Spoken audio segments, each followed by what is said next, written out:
어둠이 짙게 깔린 방 안, 아니 방 안보다 더 좁고 숨막히는 제 택시 안에서 오늘도 어김없이 시동을 겁니다. 경기도 접경 지역 가로등조차 듬성듬성 졸고 있는 이 외곽도로는 밤마다 제 유일한 안식처이자 동시에 가장 잔인한 감옥이 됐곤 하죠. 제 이름은 은수. 올해 나이 46입니다. 남들은 이제 인생의 결실을 보고 여유를 찾을 나이라고들 말하지만 제게 남은 건 마디마디 굵어진 손가락과 차가운 인조가죽 핸들의 감촉뿐이에요. 사실 제가 남들보다 가슴속 한이 좀 깊은데 제 고단한 인생 이야기 감당 가능하시겠어요? 12년 전 그날이었습니다.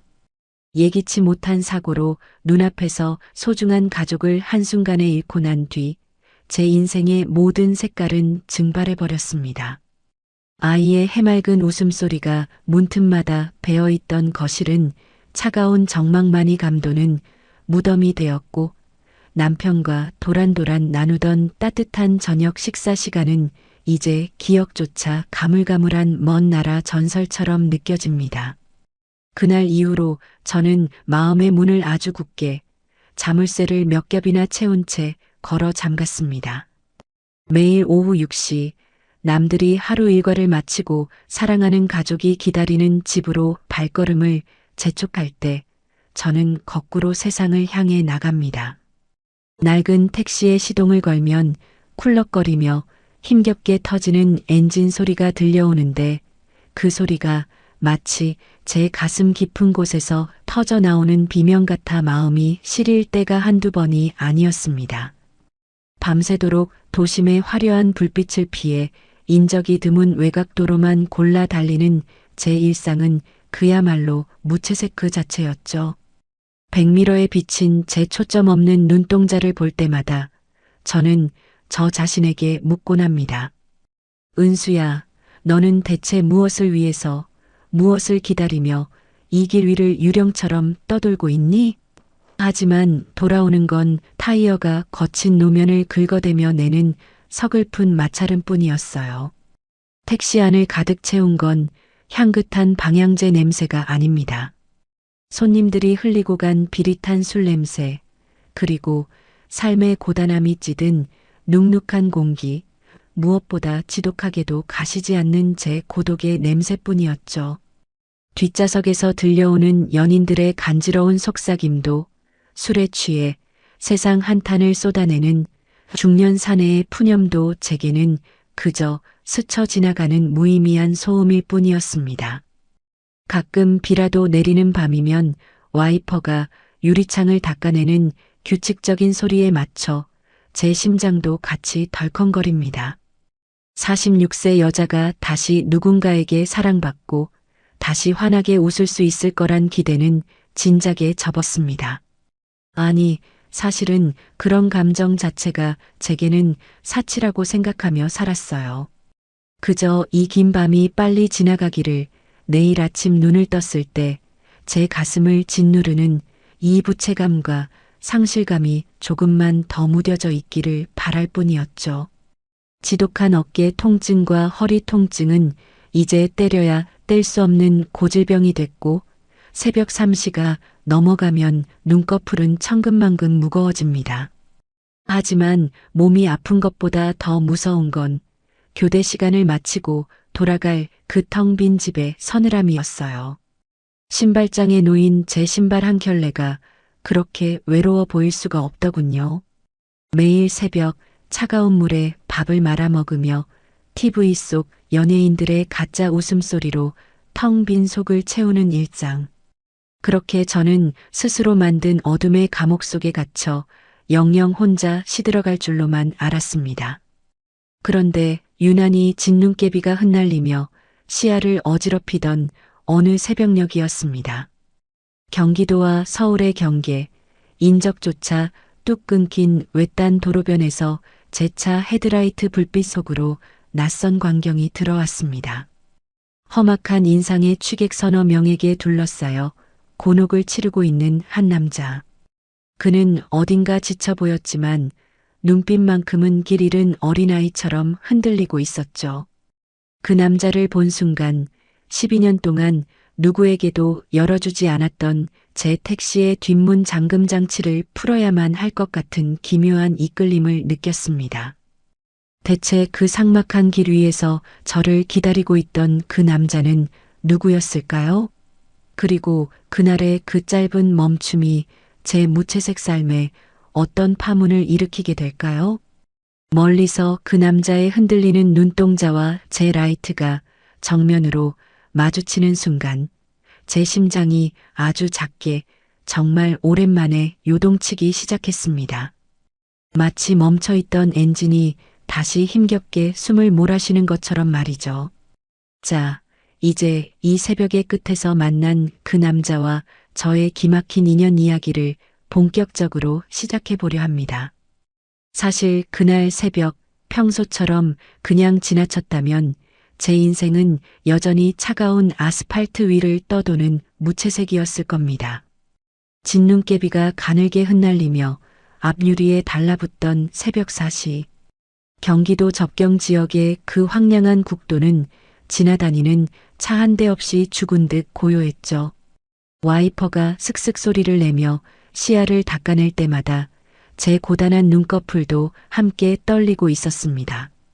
그런데 저 멀리 가로등 불빛조차 닿지 않는 어두운 도로변에서 예사롭지 않은 움직임이 포착됐습니다. 처음엔 그저 취객들의 실랑이인 줄로만 알았어요. 술에 취해 비틀거리는 사내 셋이 덩치 큰 남자 하나를 에워싸고 삿대질하며 고함을 지르고 있더군요. 평소 같으면 괜한 일에 엮이기 싫어 가속 페달을 밟았을 텐데 그날은 왠지 모르게 브레이크에 발이 먼저 가더라고요. 가까이 다가가 헤드라이트를 비추자 그 남자의 얼굴이 선명하게 들어왔습니다. 4살이나 어린 42의 태윤. 나중에 알게 된 사실이지만 전직 유도 선수 출신의 사설 경호원으로 일했다던 그 듬직한 남자가 어찌된 영문인지 힘 한 번 쓰지 못한 채 곤혹스러운 표정으로 서 있었습니다. 도대체 얼마나 거칠고 얼마나 험한 일을 겪었길래 저렇게 탄탄한 체구를 가진 남자가 그저 묵묵히 매를 맞듯 서 있는 걸까요?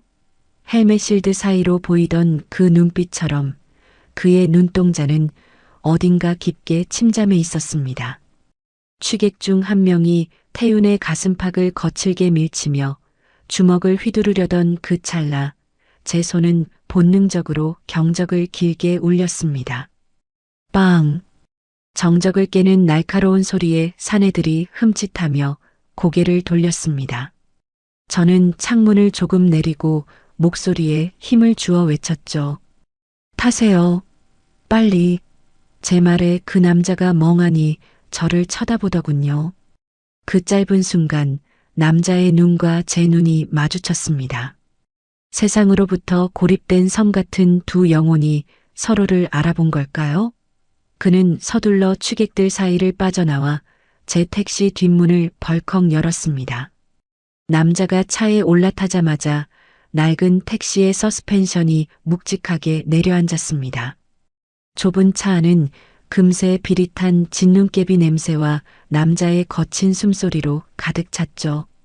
저는 앞만 보고 가속 페달을 밟았습니다. 백미러로 슬쩍 비친 남자의 모습은 가관이었어요.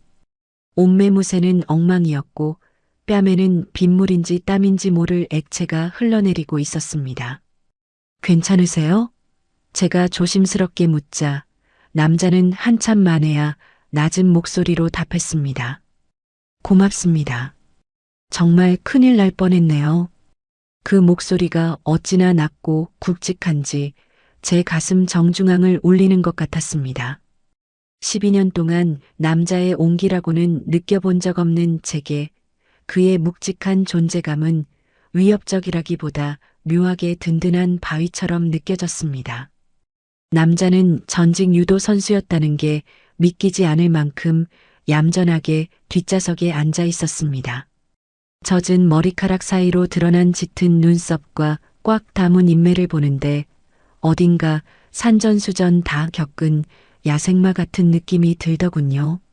46 먹은 여자가 주책맞게 왜 이러나 싶어 마른 침을 삼켰지만 제 심장은 이미 방망이질을 시작한 뒤였습니다. 손에 힘이 어찌나 센지 뒷좌석 시트를 꽉 쥐고 있는 그의 팔뚝 핏줄이 불끈불끈 솟아오른 게 보였습니다. 마치 링 위에서 쓰러졌다가 겨우 일어난 복서처럼 그의 어깨는 축 처져 있었지만 그 안에 숨겨진 생명력은 죽어있던 제 택시의 공기를 휘저어 놓는 것 같았어요. 사실 불과 몇 분 전만 해도 저는 세상에 나 혼자만 뚝 떨어진 기분으로 핸들을 잡고 있었습니다. 그런데 이 무뚝뚝해 보이는 남자가 제 택시 안으로 성큼 들어온 순간 무채색이었던 제 일상에 아주 작은 균열이 생기기 시작했습니다. 목적지도 묻지 못한 채 그를 태우고 빗길을 달리는데 12년 만에 느껴보는 생소한 떨림에 손끝이 다 저리 타더라고요. 이 남자 도대체 어떤 사연을 품고 있기에 이 새벽에 홀로 고립되어 있었던 걸까요? 남자는 창밖을 멍하니 바라보며 깊은 한숨을 내뱉었습니다. 그 한숨 소리가 빗소리와 섞여 제 가슴 속 빈 구멍을 파고드는 것 같아 마음이 몽글몽글해졌습니다.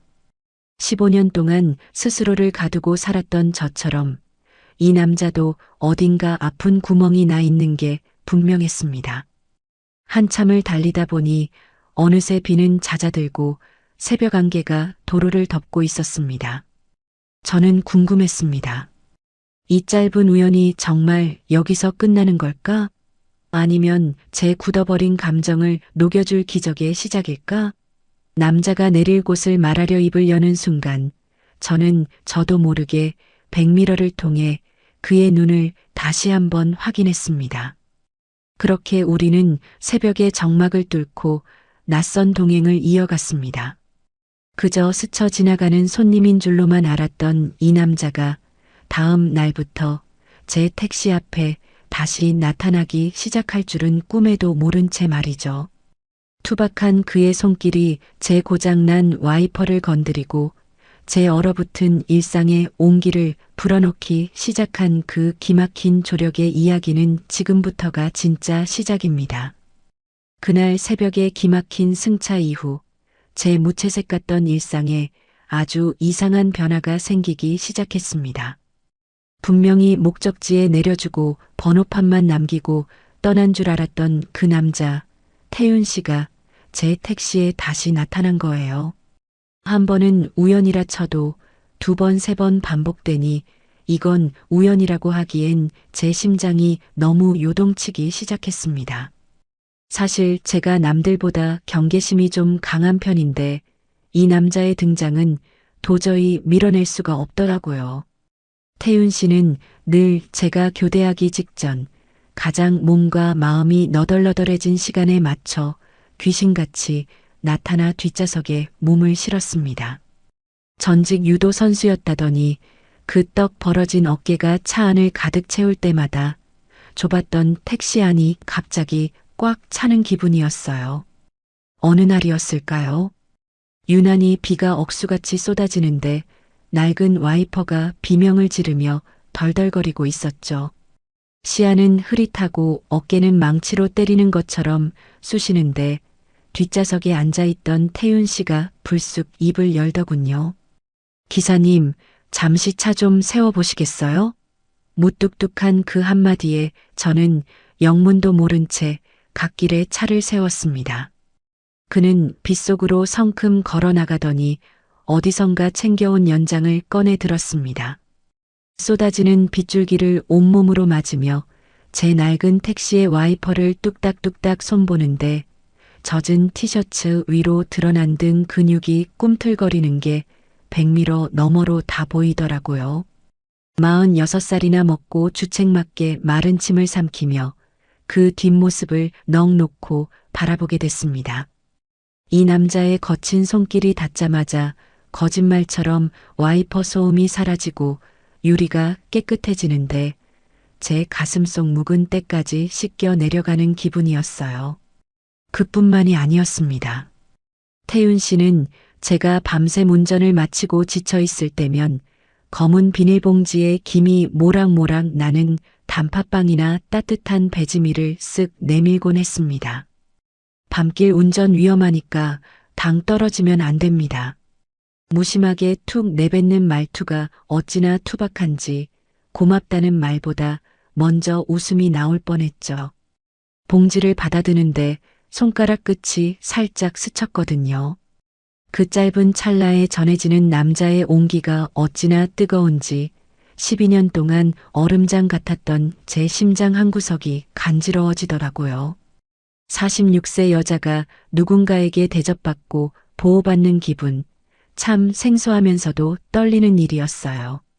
12년 동안 이 좁은 택시 안에서 전등이 나가면 직접 갈고 타이어가 펑크 나면 팔을 걷어붙이고 직접 고치며 악착같이 버텨왔거든요. 누가 도와주겠다고 말한 적도 없었고 저 또한 기대본 적이 없었습니다. 그런데 이 남자는 묻지도 따지지도 않고 그냥 제 곁을 지키며 하나씩 고쳐주는 겁니다. 태윤 씨는 제가 운전대를 잡고 있을 때면 옆에서 말동무가 되어주기보다 제가 피곤하지 않은지 눈치를 살피며 조용히 자리를 지켜주곤 했습니다. 그 무뚝뚝한 배려가 기분 나쁜 게 아니라 이상하게 저를 아껴주는 것 같아 가슴이 몽글몽글해졌습니다. 12년 만에 느껴보는 누군가의 진심 어린 걱정. 그건 제가 입고 있던 그 어떤 두꺼운 외투보다도 견고하고 따뜻한 보호막처럼 느껴졌습니다. 어느덧 저는 매일 밤 영업을 시작하면서도 마음 한편으론 그를 기다리게 됐습니다. 오늘은 또 어떤 투박한 선물을 들고 나타날까? 내 낡은 차 어디를 또 만져줄까 하는 바보 같은 기대를 하면서 말이죠. 무채색이던 제 일상에 그의 거친 땀 냄새와 따뜻한 빵 냄새가 섞여들며 조금씩 색채가 입혀지고 있었습니다. 하지만 우리는 여전히 택시라는 좁은 공간 안에서만 서로를 마주하는 사이였습니다. 이 남자의 깊은 눈동자 너머에 어떤 상처가 있는지, 왜 그토록 건장한 몸을 가지고도 쓸쓸한 새벽길을 헤매는지 알 수 없었죠. 그러던 어느 날 평소보다 바람이 차갑던 새벽이었습니다. 태윤 씨가 평소와는 다른 눈빛으로 제게 제안을 하나 건넸습니다. 기사님, 오늘은 차 세워두고 저랑 뜨끈한 국밥이나 한 그릇 하시겠어요? 늘 닫혀있던 그의 입술이 천천히 열리며 건넨 그 말 한마디에 제 심장은 바닥으로 뚝 떨어지는 것 같았습니다. 우리는 드디어 좁은 택시 안을 벗어나 서로의 민낯을 마주할 수 있는 허름한 기사식당으로 발걸음을 옮기게 되었습니다. 그곳에서 김이 모락모락 피어오르는 국밥 한 그릇을 사이에 두고 우리가 그토록 숨겨왔던 서로의 시린 결핍들을 하나둘씩 꺼내놓게 될 줄은 그땐 미처 몰랐습니다. 김이 모락모락 피어오르는 순댓국 두 그릇을 사이에 두고 앉은 기사식당의 새벽은 참으로 묘했습니다. 늘 택시라는 좁은 유리 상자 안에서 앞과 뒤로만 마주하던 우리가 드디어 무릎을 맞대고 앉아 서로의 민낯을 마주하게 된 거니까요. 툭툭 썰어 넣은 파가 뜨거운 국물 위에서 춤을 추고 있었지만 우리 사이에는 한동안 무거운 침묵만이 감돌았습니다.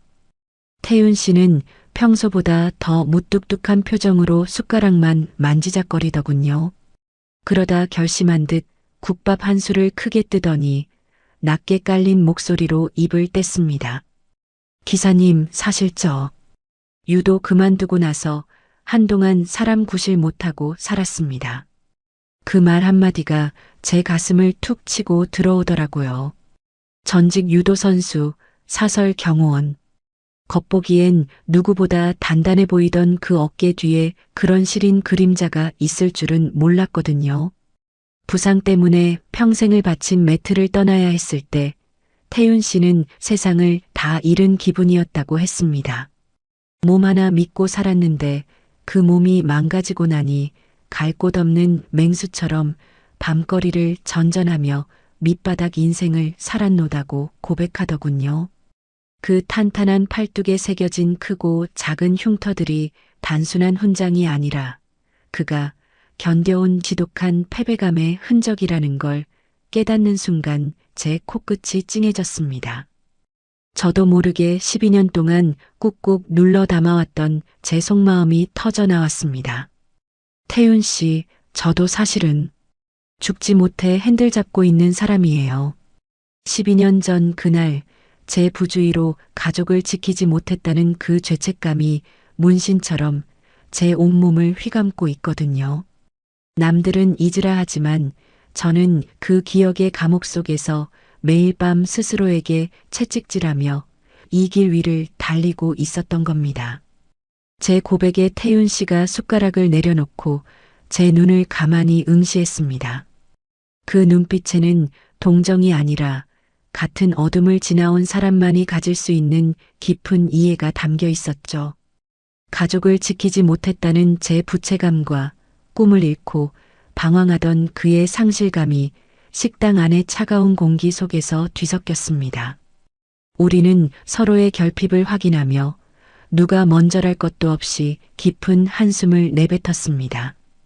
세상은 우리를 실패한 중년 혹은 사연 많은 운전사로만 보겠지만 이 새벽 식당에서 마주본 우리는 그저 상처받은 어린아이들 같았습니다. 태윤 씨의 큰 손이 테이블 위에서 잘게 떨리는 걸 보며 저는 처음으로 이 남자의 손을 잡아주고 싶다는 생각을 했습니다. 46살 먹은 여자가 그리고 42살 먹은 남자가 각자의 지옥에서 빠져나오기 위해 얼마나 처절하게 버티고 있었는지 굳이 긴 말이 필요 없었으니까요. 국밥은 어느새 식어버렸지만 우리 마음속에는 그보다 더 뜨거운 무언가가 소용돌이치고 있었습니다. 태윤 씨가 주머니에서 꼬깃꼬깃한 휴지를 꺼내 제 눈가에 맺힌 눈물을 닦아주려다 멈칫하더군요. 그 투박한 망설임이 어찌나 가슴 아리게 다가오는지 저는 그저 고개를 숙인 채 식은 국물만 바라봤습니다. 서로의 치부를 드러낸다는 건 참 두려운 일이지만 이상하게 그날 밤은 그 치부가 우리를 묶어주는 단단한 밧줄이 된 것 같았습니다. 태윤 씨의 무거운 삶의 무게와 제 칠흑 같은 어둠이 만나니 신기하게도 아주 조금은 견딜 만한 무게로 변하는 기분이 들더라고요. 우리는 그렇게 새벽이 밝아오는 줄도 모르고 서로의 상처를 보듬으며 긴 시간을 보냈습니다. 식당을 나설 때 새벽 공기는 여전히 차가웠지만 제 가슴속은 국밥 한 그릇보다 더 진한 온기로 가득 차 있었습니다. 태윤 씨는 제 택시 문을 열어주며 처음으로 엷은 미소를 지어 보였습니다. 그 미소 속에 담긴 약속 같은 무언가가 제 심장을 다시 뛰게 만들었죠. 하지만 우리가 이렇게 가까워질수록 세상은 우리를 가만두지 않을 거라는 불길한 예감이 스쳐 지나갔습니다. 우리의 인연이 깊어질수록 태윤 씨를 쫓던 그 어두운 그림자들이 서서히 제 택시 주변을 맴돌기 시작한 겁니다. 태윤 씨가 감추려 했던 과거의 위험한 조각들이 하나둘씩 수면 위로 떠오르며 평온할 줄만 알았던 우리의 새벽길에 거대한 폭풍우가 몰려오고 있었습니다. 이제 그 위험천만한 질주의 순간이 바로 코앞까지 다가와 있었던 것이죠. 그날 기사 식당을 나선 뒤로 제 낡은 택시 안의 공기는 이전과는 완전히 달라졌습니다. 매일 밤 습관처럼 들이마시던 그 지독하고 눅눅한 고립감 대신 이제는 묘한 설렘과 안도감이 그 자리를 채우기 시작했거든요. 46살, 인생의 단맛 쓴맛 다 보고 이제는 무채색 그림자로만 살 줄 알았는데 제 심장이 다시 이렇게 세차게 방망이질할 줄은 정말 꿈에도 몰랐습니다. 핸들을 잡은 제 손가락 끝이 미세하게 떨리는 걸 느끼며 저는 자꾸만 백미러를 훔쳐보게 됩니다. 혹시라도 길모퉁이 어딘가에 그 듬직한 태윤 씨가 서 있지는 않을까. 오늘은 또 어떤 투박한 표정으로 제 차 문을 열어줄까 하는 바보 같은 기대 때문이죠. 12년 동안 누구에게도 내주지 않았던 제 마음의 조수석에 어느새 그 남자가 성큼 들어와 앉아 있는 기분입니다. 사실 그동안 제게 밤은 도망치고 싶은 시간이었고 이 택시는 세상으로부터 저를 격리하는 차가운 감옥이었습니다. 그런데 이제는 그 어두운 밤길이 기다려집니다. 누군가 나를 걱정해주고 내 무사한 귀가를 기다려준다는 사실 하나가 이렇게 사람을 변하게 만들 줄이야. 태윤 씨가 건네준 식어버린 배지밀 병을 버리지 못하고 컵홀더에 꽂아둔 채 저는 혼자 배시시 웃음을 흘리기도 합니다.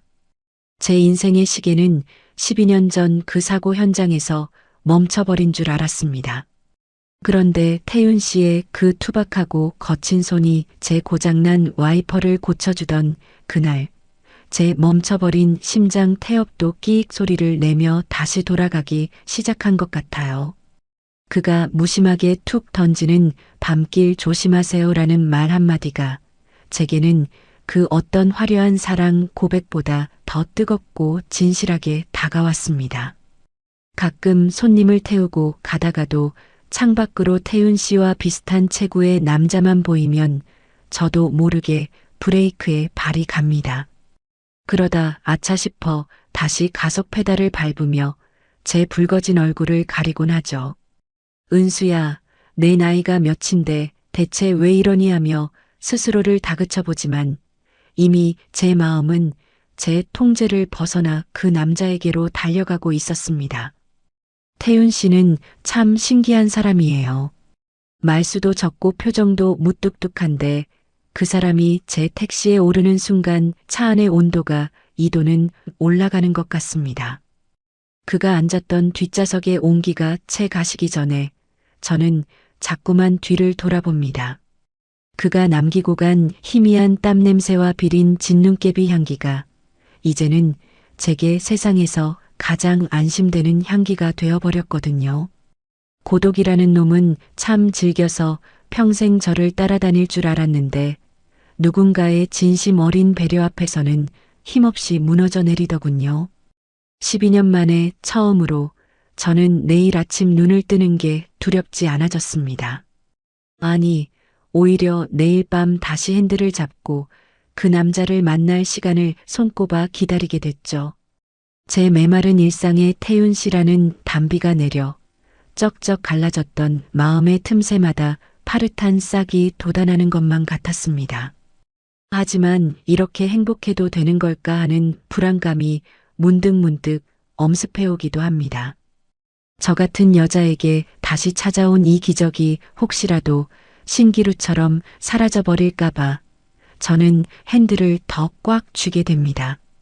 제 심장의 고동소리가 너무 커서 옆 차선 차들에게까지 들릴까봐 조바심이 날 정도로 저는 지금 이 순간이 너무나 소중하고 또 두렵습니다.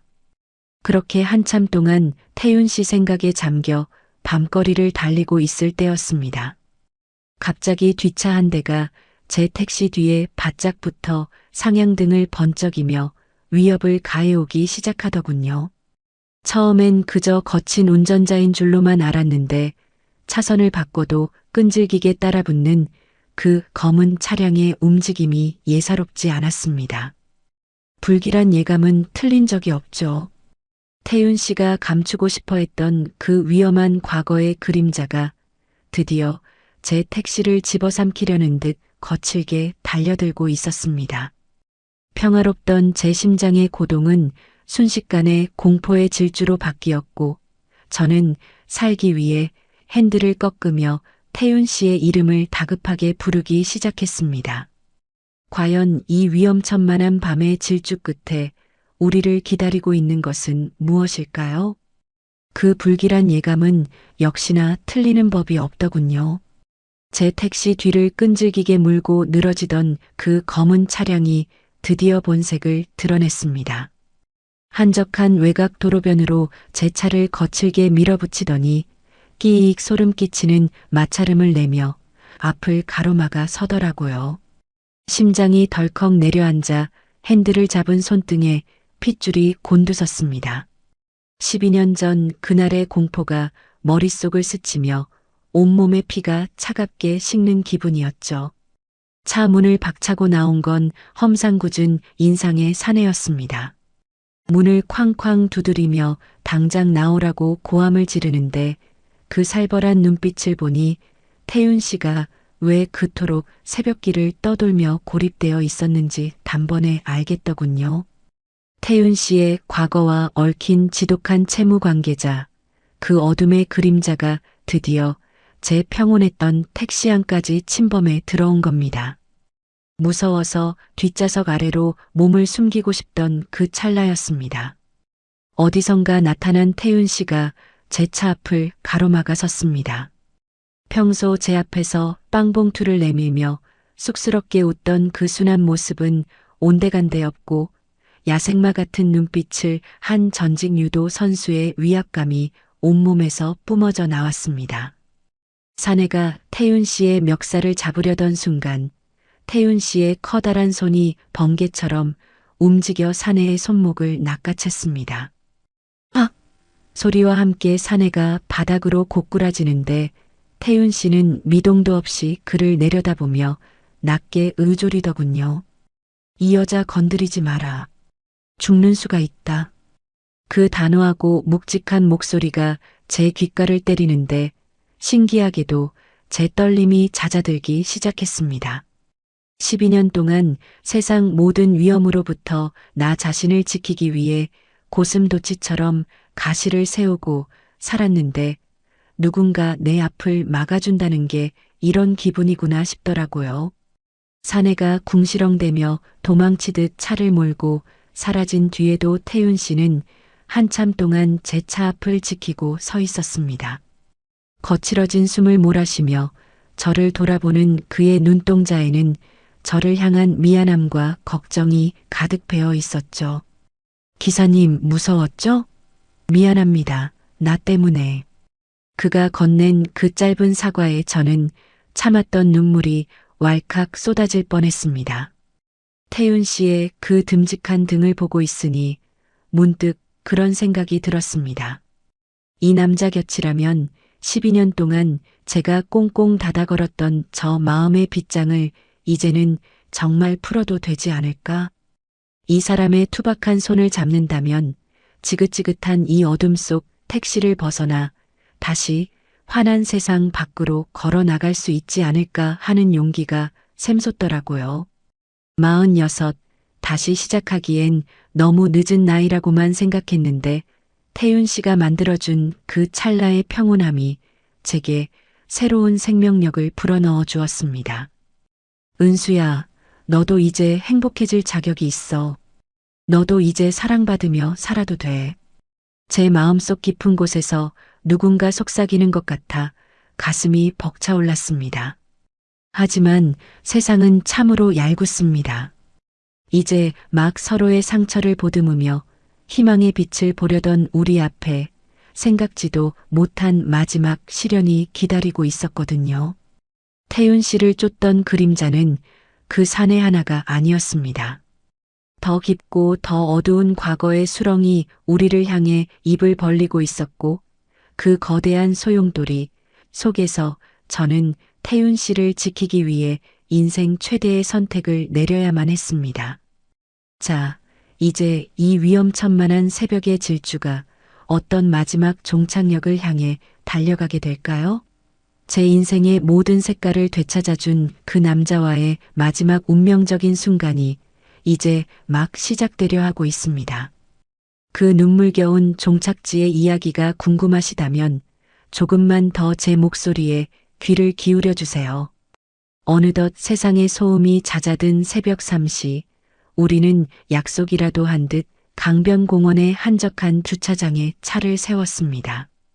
평소 같으면 손님 한 명이라도 더 태우려 눈에 불을 켜고 도로를 후쳤을 시간인데 그날은 이상하게 이 남자의 곁에서 잠시 숨을 고르고 싶더라고요.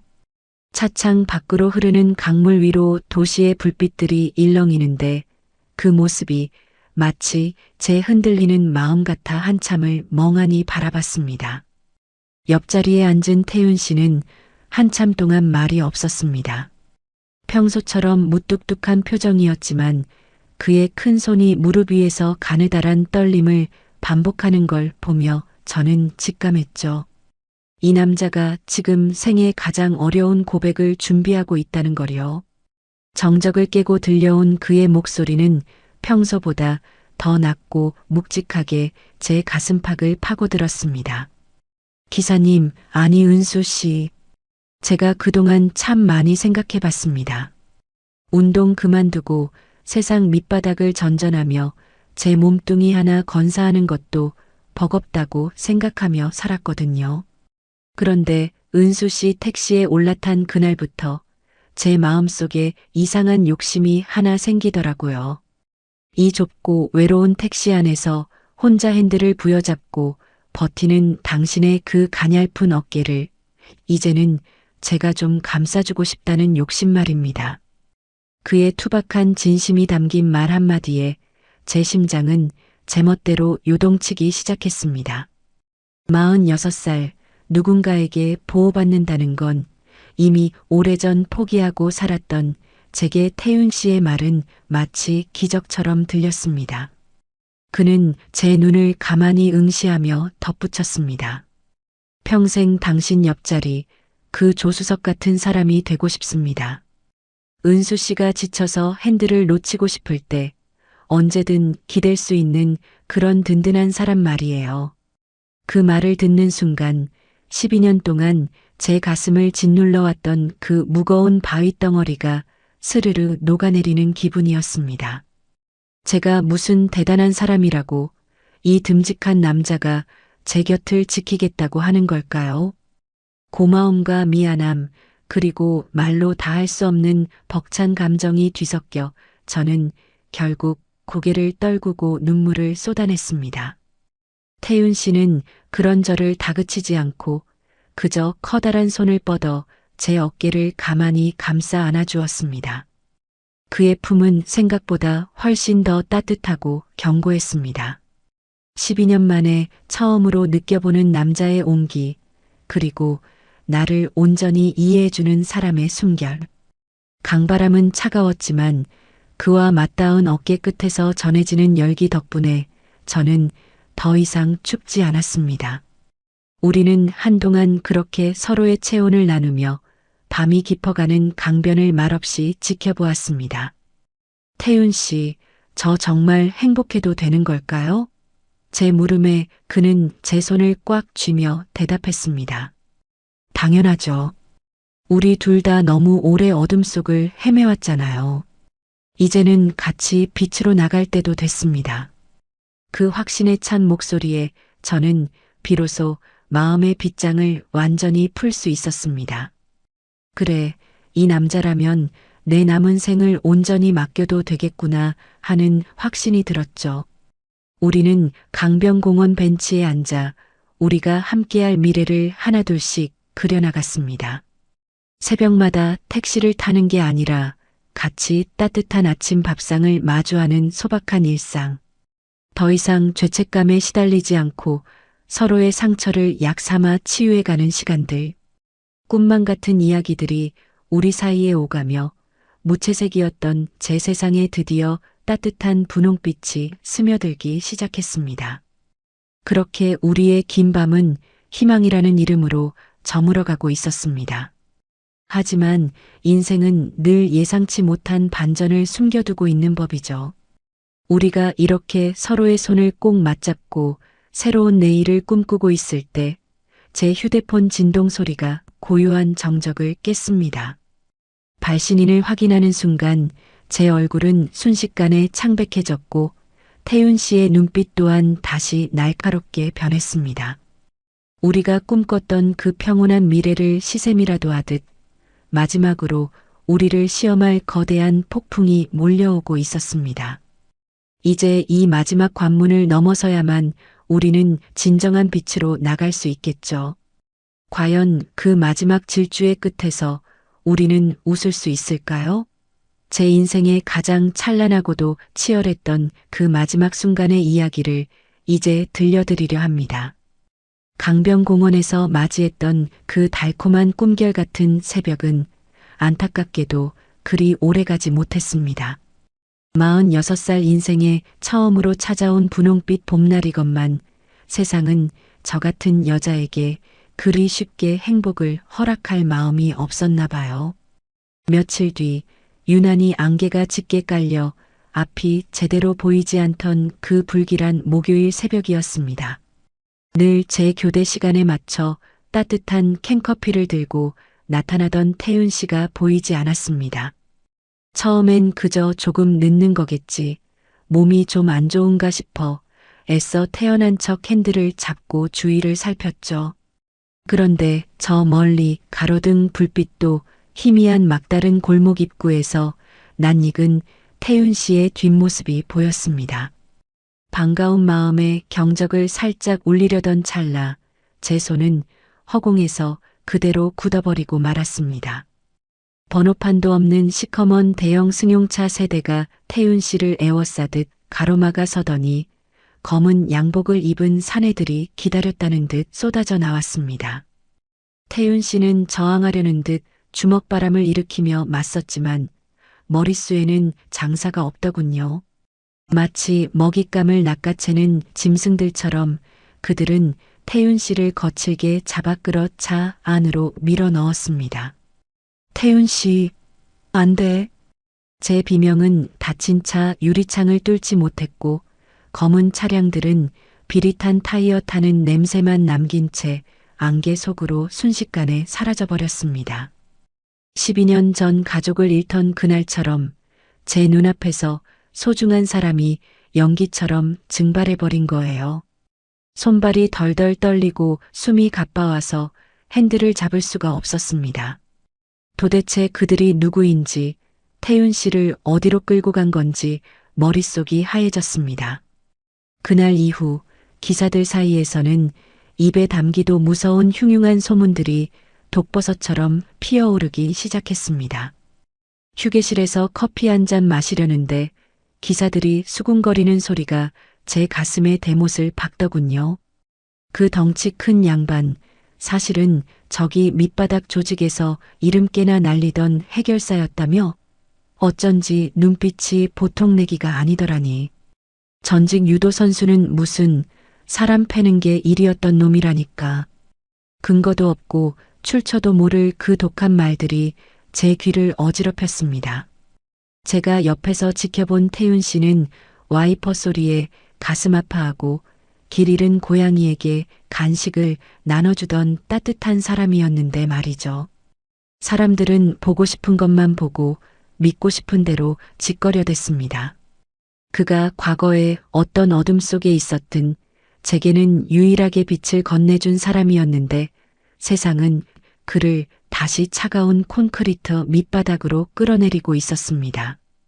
실종된 지 사흘째 되던 날 저는 밥 한 술 뜨지 못한 채 퀭한 눈으로 거리를 헤맸습니다.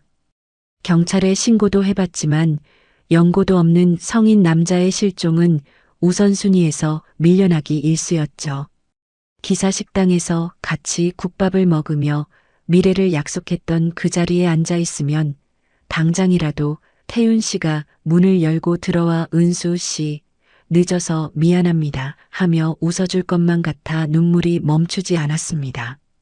동료 기사들의 따가운 시선과 비아냥거리는 소문 속에서 저는 점점 더 고립되어 갔습니다. 그 사람, 그 해결사 놈이랑 눈 맞았던 여자 아니야? 조심해, 엮이면 피곤해져. 등 뒤에서 들려오는 그 비릿한 속삭임들이 제 가슴을 갈기갈기 찢어놓았습니다. 하지만 저는 믿었습니다.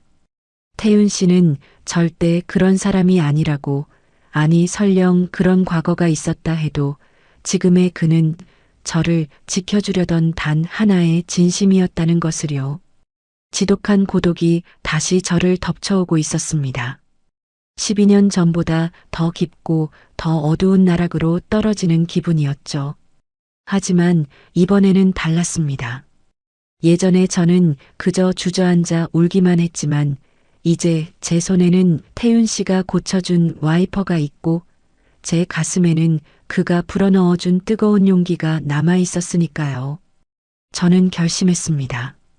세상이 그를 범죄자라 손가락질하고 어둠 속에 가두려 한다면 제가 직접 제 택시를 몰고 그를 찾아내겠다고요. 그가 제 인생의 조수석이 되어주겠다고 약속했으니 이번엔 제가 그의 앞길을 비추는 헤드라이트가 되어야 했습니다. 하지만 그를 찾아 나서려던 제 앞에 생각지도 못한 인물이 나타나 뜻밖의 단서를 건네주었습니다. 그 단서는 태윤 씨가 왜 그토록 새벽길을 헤매야 했는지, 그리고 그가 숨기고 싶어 했던 마지막 진실이 무엇인지를 가리키고 있었습니다. 이제 저는 그 진실의 끝을 향해 제 인생에서 가장 위험하고도 간절한 마지막 질주를 준비하고 있었습니다. 그 위험천만한 추적의 이야기가 이제 막 시작되려 하고 있습니다. 태윤 씨가 사라진 지 일주일째 되던 날, 제 세상은 다시 잿빛으로 변해버렸습니다. 아니, 예전보다 더 지독하고 캄캄한 흑백의 지옥으로 떨어졌죠. 사고로 가족을 잃었던 12년 전보다 지금이 더 아픈 건 누군가에게 마음을 열었다가 그 마음이 갈기갈기 찢겨나가는 배신감 때문일 겁니다. 휴게실 정수기 앞에서 물 한 잔 마시려는데 저만치 떨어진 기사들의 수군거림이 송곳처럼 제 귀를 찔러왔습니다. 저기 봐, 그 해결사 놈이랑 살림 차릴 기세더니 꼴 좋게 버림받았네. 하긴 전직 유도 선수라던 놈이 우리 같은 택시 기사한테 왜 접근했겠어? 다 뭔가 뜯어먹을 게 있으니까 연기한 거지. 그 독한 말들이 비수가 되어 제 가슴팍에 꽂히는데 차마 반박할 기운조차 없더라고요. 혼자 택시 운전석에 앉아 핸들을 잡고 있으면 자꾸만 의심이라는 놈이 스멀스멀 기어 올라옵니다. 태윤 씨, 당신 정말 나를 이용하려고 접근한 거였나요?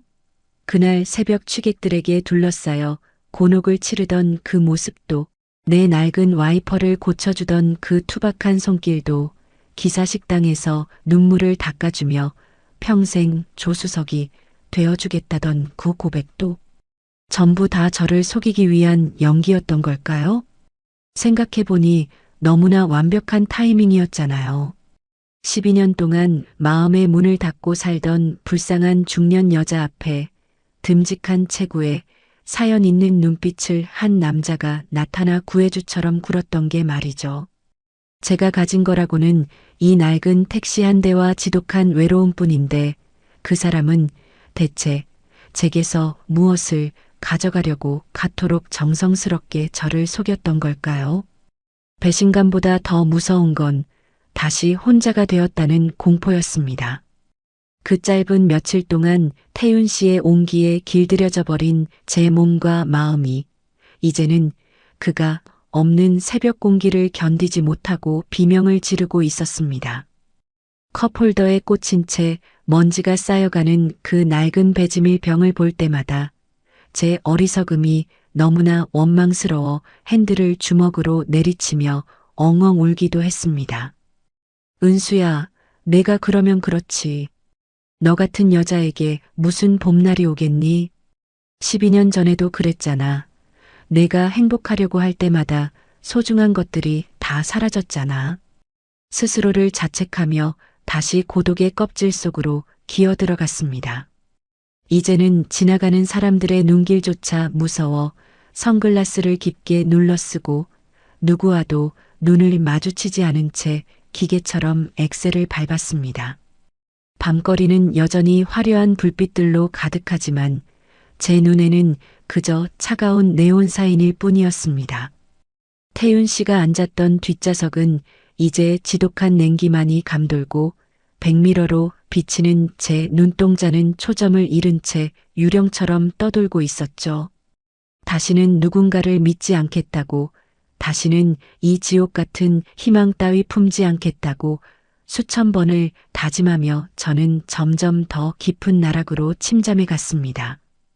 그런데 말입니다.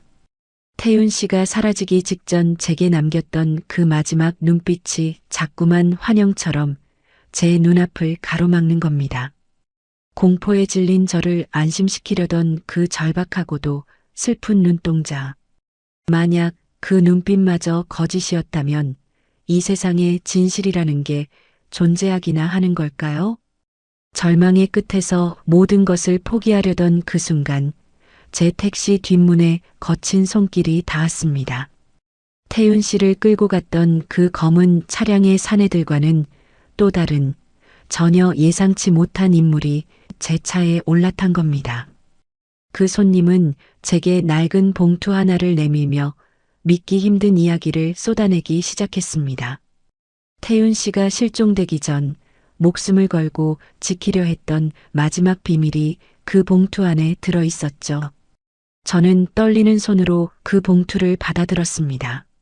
과연 그 안에 담긴 진실은 저를 더 깊은 나락으로 떨어뜨릴 독약일까요? 아니면 이 지독한 오해와 배신감을 씻어줄 마지막 희망의 열쇠일까요?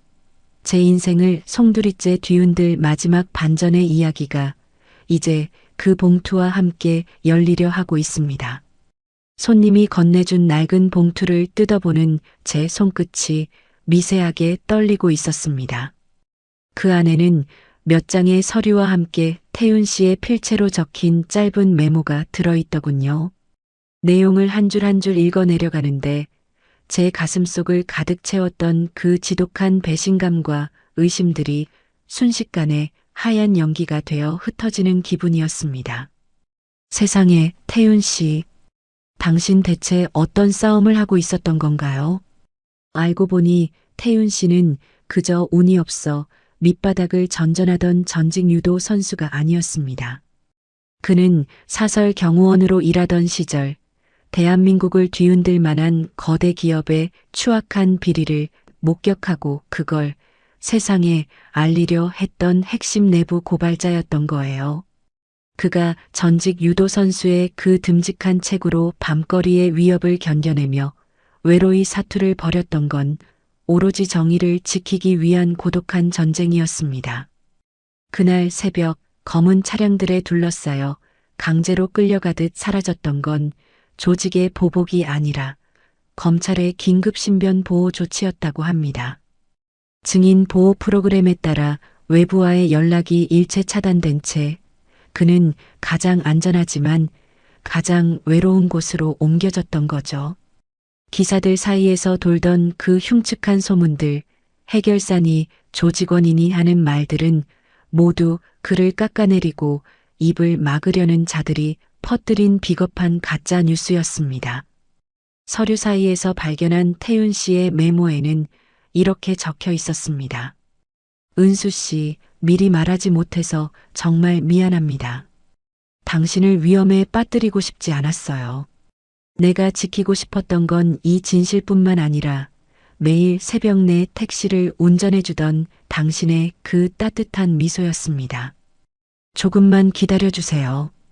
이 싸움이 끝나면 그때는 정말 아무런 비밀 없이 당신 곁으로 돌아가겠습니다. 그 글귀를 읽는 순간 꾹 참았던 눈물이 서류 위로 툭툭 떨어졌습니다. 저는 바보같이 그 사람의 진심을 의심하고 다시 혼자가 되었다는 공포에 떨며 그를 원망하기만 했거든요. 그는 자신의 목숨이 경각에 달린 위태로운 상황에서도 저라는 보잘것없는 여자를 지키기 위해 그토록 철저하게 자신을 숨겼던 겁니다. 태윤 씨는 거대 기업이라는 거대한 바위에 맞서 계란을 던지는 심정으로 버텨왔던 거예요. 그가 제 택시에 올라타 와이퍼를 고쳐주던 그 투박한 손길은 사실은 누군가를 해치기 위한 손이 아니라 무너져가는 정의를 붙잡고 있던 숭고한 손이었습니다. 46살, 인생 다 살았다고 자부하던 제 안목이 얼마나 좁고 편협했는지 뼈저리게 느껴지는 순간이었습니다. 이제 모든 오해는 풀렸습니다. 그가 보여준 그 진실한 배려들, 따뜻했던 캔커피의 온기, 그리고 기사식당에서의 그 눈물겨운 고백까지 그 어느 것 하나 거짓이 없었다는 걸 깨닫고 나니 제 가슴 속에는 미안함과 함께 그를 향한 더 깊은 존경심이 솟구쳐 올랐습니다. 그는 제게 단순한 사랑을 넘어 인간으로서 어떻게 살아야 하는지를 몸소 보여주고 있었던 거예요. 하지만 진실을 알았다고 해서 모든 상황이 끝난 건 아니었습니다. 태윤 씨는 지금 어디선가 고립된 채 거대 세력의 압박 속에서 힘겨운 증언을 준비하고 있겠죠. 그들이 태윤 씨의 입을 막기 위해 수단과 방법을 가리지 않을 거라는 사실은 불을 보듯 뻔했습니다. 이제는 제가 가만히 앉아 기다릴 수만은 없었습니다. 그가 저를 지키기 위해 어둠 속으로 숨어들었다면 이제는 제가 그를 세상 밖으로 끌어내기 위해 움직여야 할 때였습니다. 제 낡은 택시는 이제 단순히 손님을 실어 나르는 수단이 아니라 태윤 씨를 향해 달려가는 가장 강력한 구원의 병기가 되어야 했습니다. 그가 지키려 했던 그 고귀한 진실이 빛을 발할 수 있도록 저는 마지막 질주를 준비했습니다.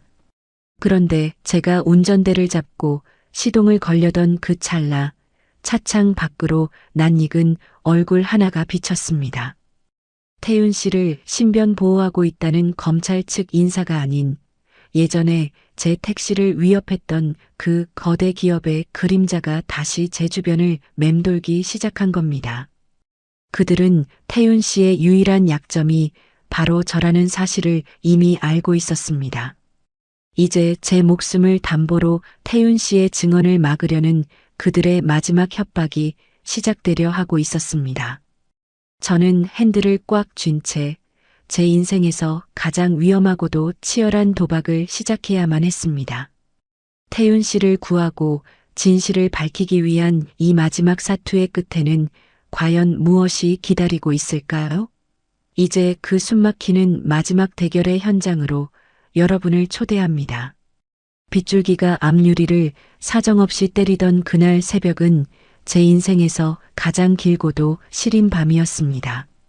와이퍼가 아무리 바쁘게 움직여도 시야는 자꾸만 흐려졌죠. 빗물 때문인지 아니면 멈추지 않는 제 눈물 때문인지 분간조차 되지 않았습니다.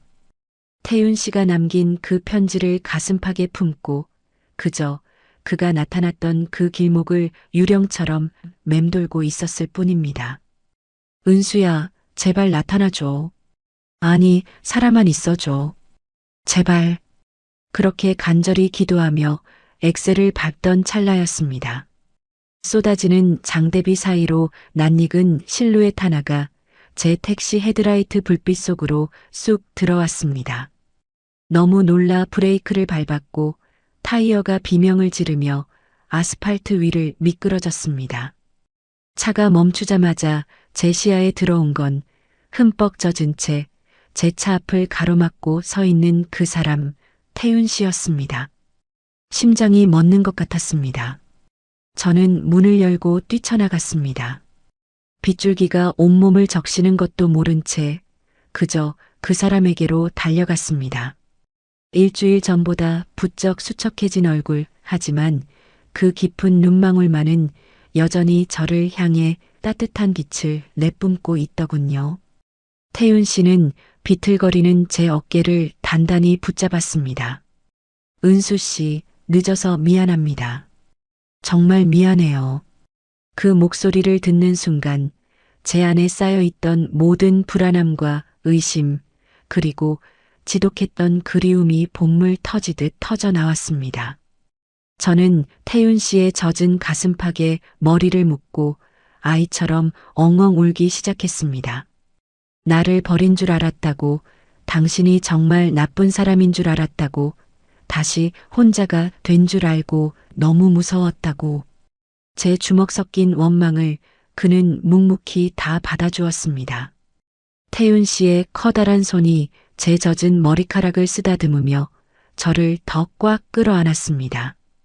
빗소리가 천둥처럼 귓가를 때렸지만 그의 가슴에서 느껴지는 규칙적인 심장 박동 소리가 제게는 세상에서 가장 평온한 자장가처럼 들렸습니다.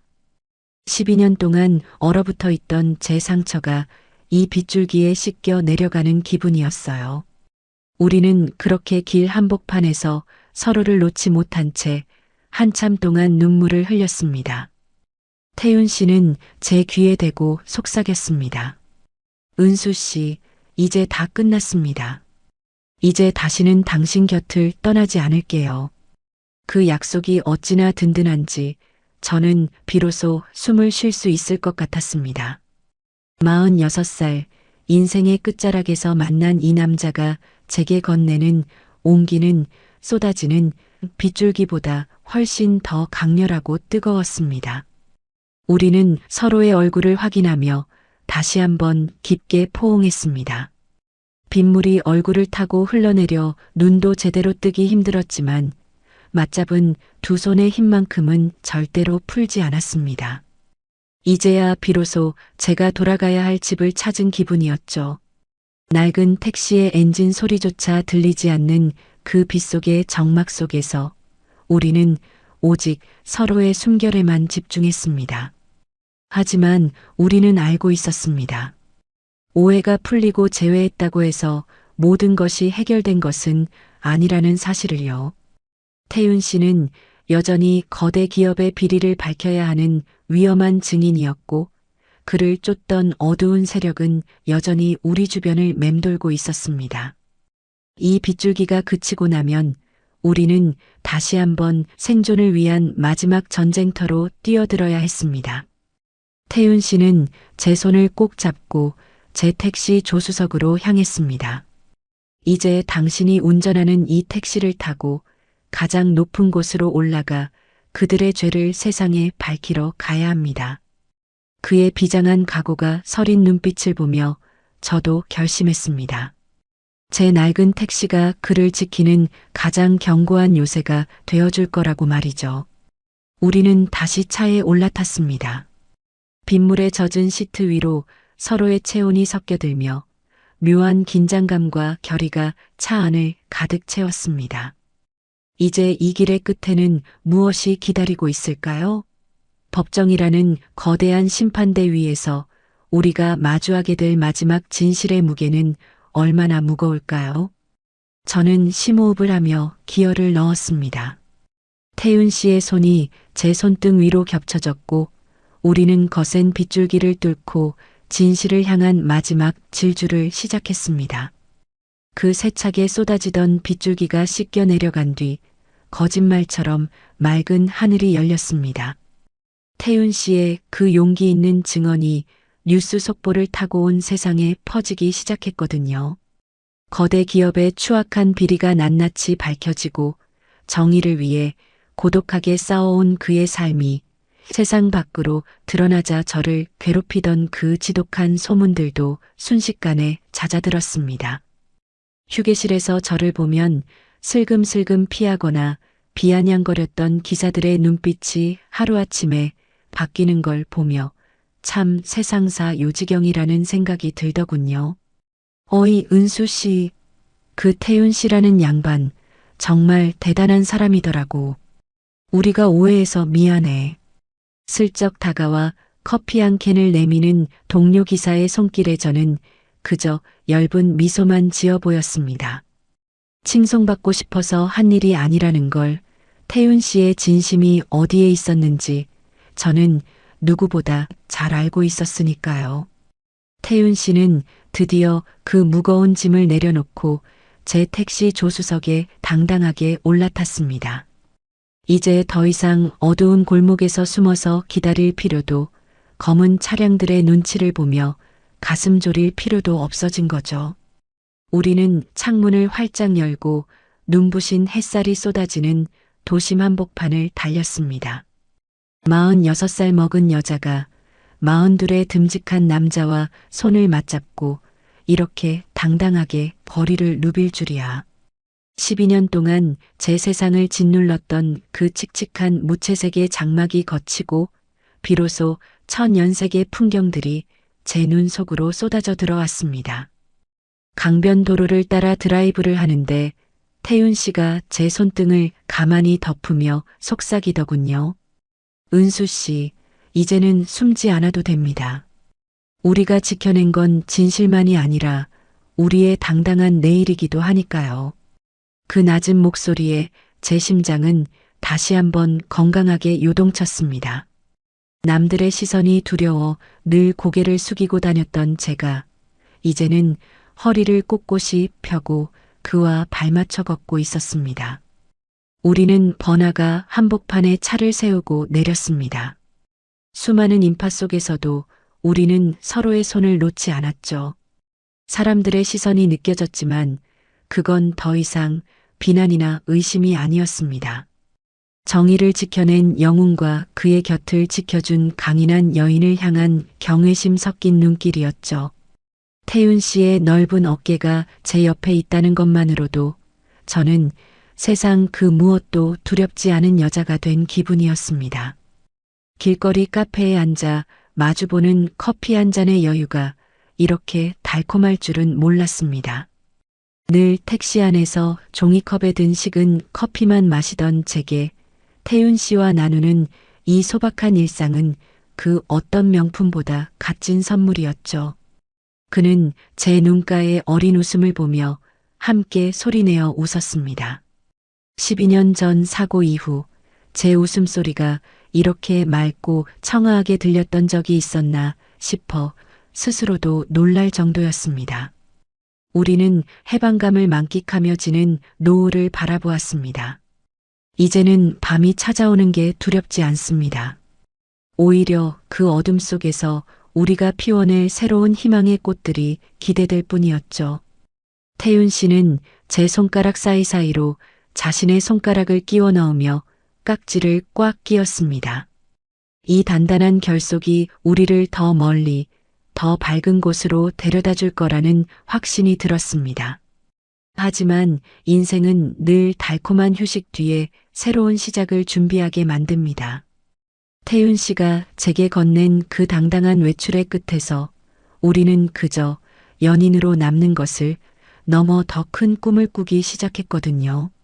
좁은 택시 안에서 시작된 우리의 인연이 이제는 우리만의 보금자리를 향해 핸들을 꺾어야 할 시간이 다가오고 있었습니다. 우리가 함께 그릴 그 따스한 집의 밑그림은 과연 어떤 색깔일까요? 제 인생의 가장 시렸던 겨울을 지나 드디어 찾아온 이 찬란한 봄날의 마지막 페이지가 이제 막 펼쳐지려 하고 있습니다. 그 눈부신 마침표, 아니 새로운 시작의 이야기를 이제 들려드리려 합니다. 태윤 씨와 제가 나란히 걷게 될 그 평화로운 오솔길의 끝으로 저와 함께 가보시겠어요?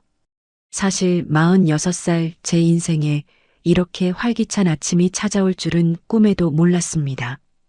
태윤 씨가 제 택시 차고지 바로 옆에 있던 낡고 먼지 쌓인 창고를 개조하겠다고 팔을 걷어붙였을 때만 해도 저는 그저 그 사람의 새로운 시작을 응원하는 마음뿐이었거든요.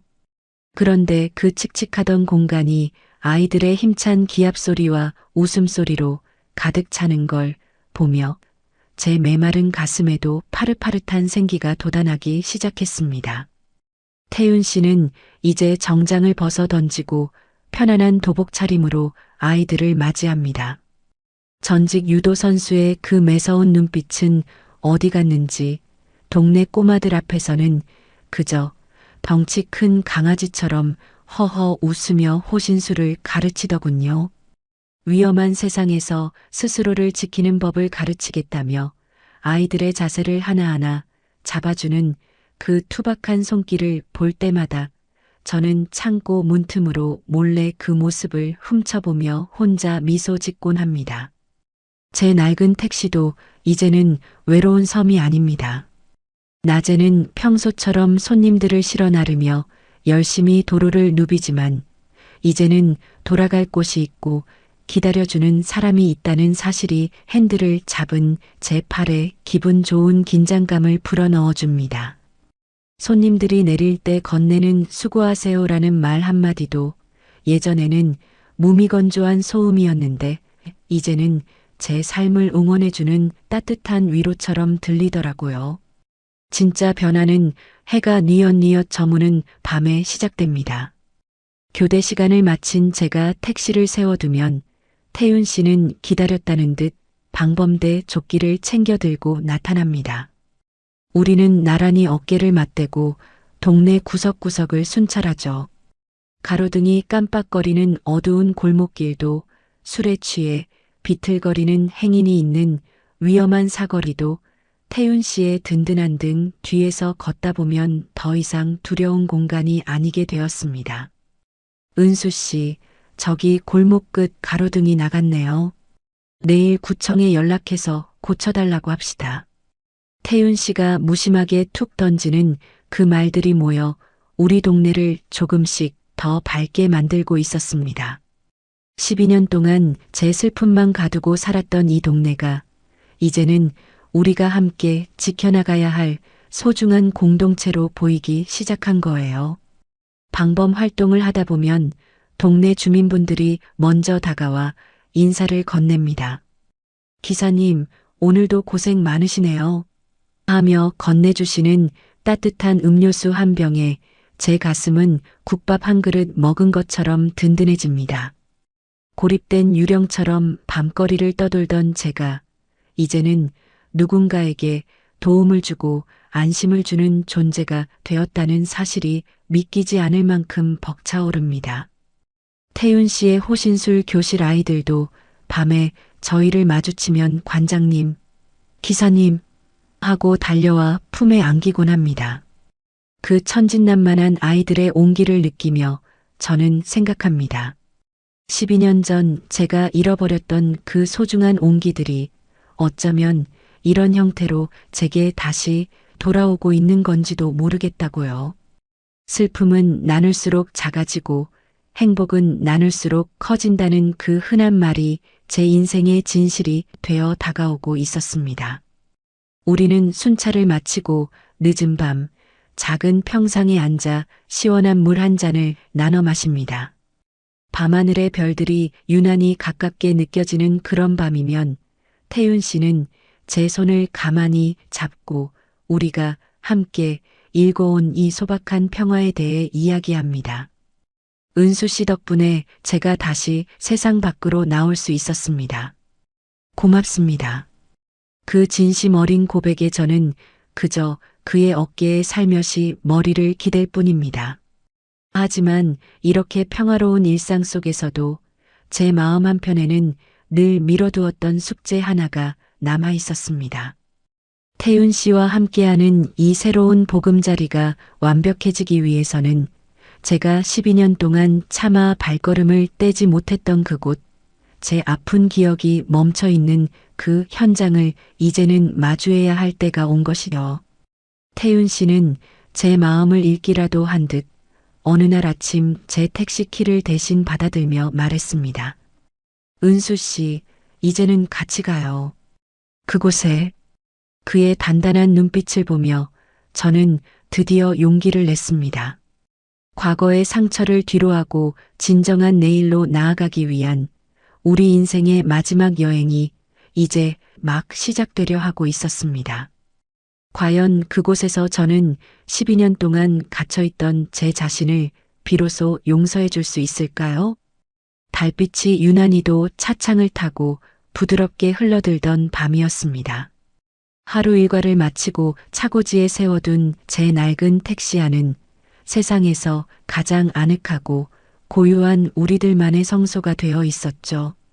여느 때처럼 정리를 마치고 내리려는데 조수석에 앉아있던 태윤 씨가 제 손목을 조심스럽게 잡았습니다. 은수 씨, 잠시만요. 할 말이 있습니다. 그의 목소리는 평소보다 더 낮고 묵직하게 떨리고 있었습니다. 제 가슴은 다시금 방망이질을 시작했고 좁은 차 안의 공기는 묘한 긴장감으로 가득 찼죠. 태윤 씨는 주머니에서 작고 소박한 함 하나를 꺼내 들었습니다. 그 안에는 화려하진 않지만 달빛을 머금어 은은하게 빛나는 은색 반지 하나가 놓여 있었습니다. 태윤 씨는 제 거칠어진 손을 자신의 커다란 두 손으로 감싸 쥐었습니다. 핸들을 잡느라 마디마디 굵어지고 굳은 살이 박인 제 손이 그날따라 왜 그리 부끄럽던지 슬쩍 빼내려 했지만 그는 더 힘주어 제 손을 붙잡더군요. 은수 씨, 이 손이 얼마나 귀하고 아름다운지 아십니까? 12년 동안 가족을 위해 그리고 살아남기 위해 이 핸들을 놓지 않았던 당신의 그 고단한 세월을 제가 이제는 같이 짊어지고 싶습니다. 그는 떨리는 손으로 반지를 집어 제 약지에 천천히 끼워 주었습니다. 차가운 금속의 감촉이 피부에 닿는 순간 제 심장 깊은 곳까지 그 온기가 전해지는 것 같았어요. 태윤 씨는 제 눈을 똑바로 응시하며 말을 이어나갔습니다. 은수 씨, 제 인생에 남은 모든 여정은 이제 당신의 조수석, 아니 당신의 영원한 길잡이가 되어 함께 달리겠습니다. 당신이 지쳐서 길을 잃을 때 제가 이정표가 되어주고 당신의 엔진이 차갑게 식을 때 제 심장의 열기로 닷을 데워드릴게요. 저와 평생 함께 해주시겠습니까? 그 묵직한 청혼이 제 귓가를 때리는데 12년 동안 꾹꾹 눌러왔던 눈물이 봇물 터지듯 쏟아졌습니다. 46살이나 먹은 여자가 이 좁은 택시 안에서 아이처럼 어깨를 들썩이며 울었죠. 기사 식당에서 국밥을 먹던 그날부터 빗속에서 재회하던 그 순간까지 우리가 함께 지나온 험난한 고개들이 주마등처럼 스쳐 지나갔습니다.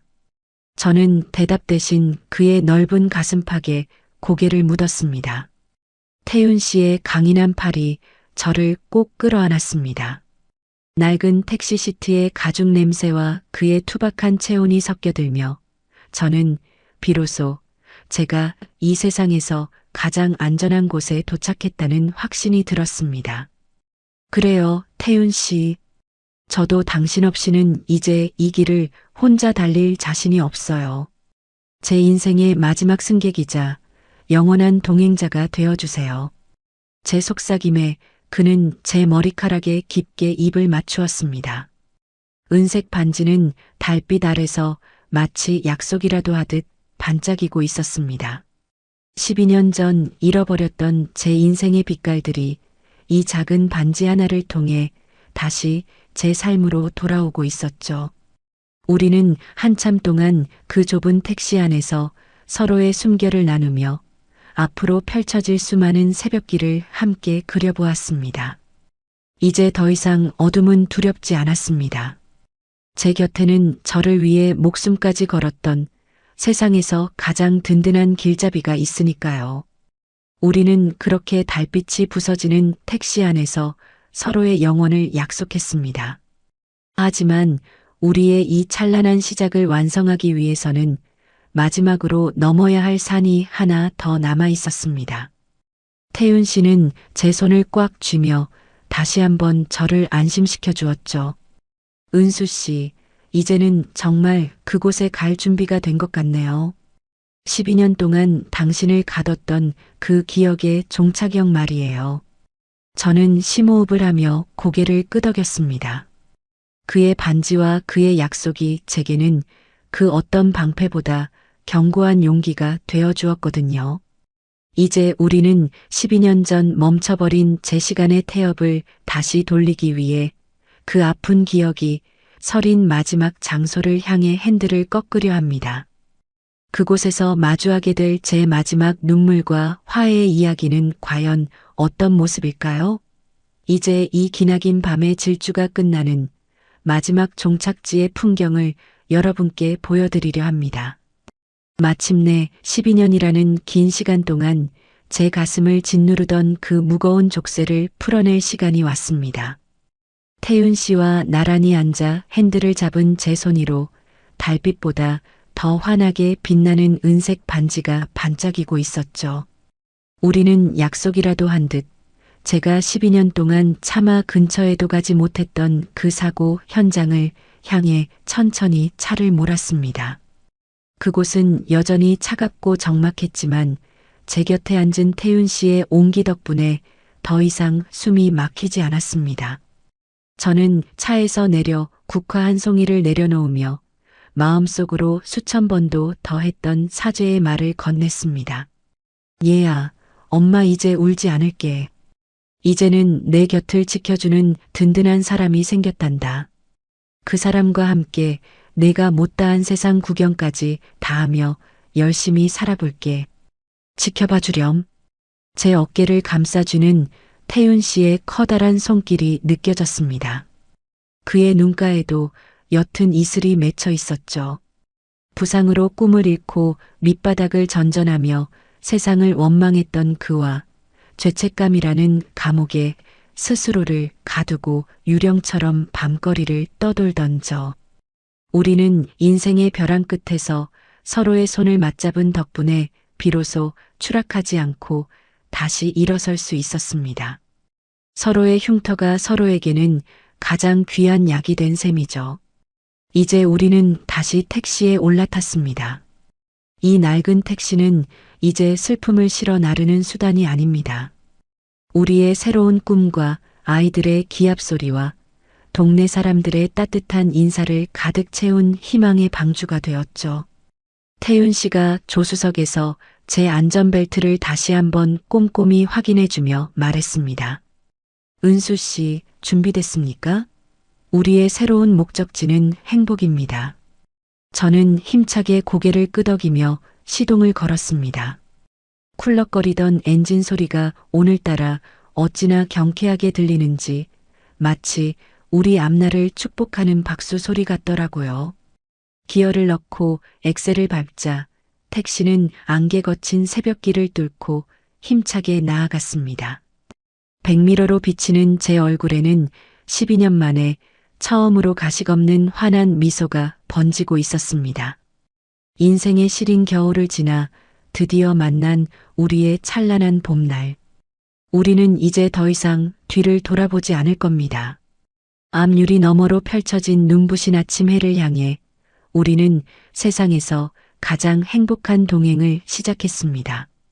제 인생의 마지막 승객이자 영원한 길잡이인 태윤 씨와 함께라면 그 어떤 험한 길이라도 꽃길처럼 달려갈 수 있을 것만 같습니다. 오늘 들려드린 은수와 태윤의 기적 같은 사랑 이야기, 여러분의 마음에도 따뜻한 온기로 닿았나요? 벼랑 끝에서도 포기하지 않고 서로의 구원자가 되어준 두 사람의 용기가 지친 여러분의 일상에 작은 위로가 되었길 바랍니다. 이 이야기가 가슴 뭉클하셨다면 아래의 구독 버튼과 좋아요를 꼭 눌러주세요. 여러분의 소중한 댓글 하나하나가 저에게는 이 이야기를 이끌어가는 가장 큰 힘이 됩니다. 알림 설정까지 해두시면 다음번에도 가슴 시리고도 따뜻한 우리 이웃들의 사람 냄새 나는 이야기를 놓치지 않고 만나보실 수 있습니다. 여러분의 인생길에도 언제나 든든한 조수석 같은 인연이 함께하길 기원하며 저는 다음 페이지에서 더 깊은 감동을 담은 이야기로 찾아뵙겠습니다. 오늘도 긴 밤 고생 많으셨습니다. 안녕히 주무세요.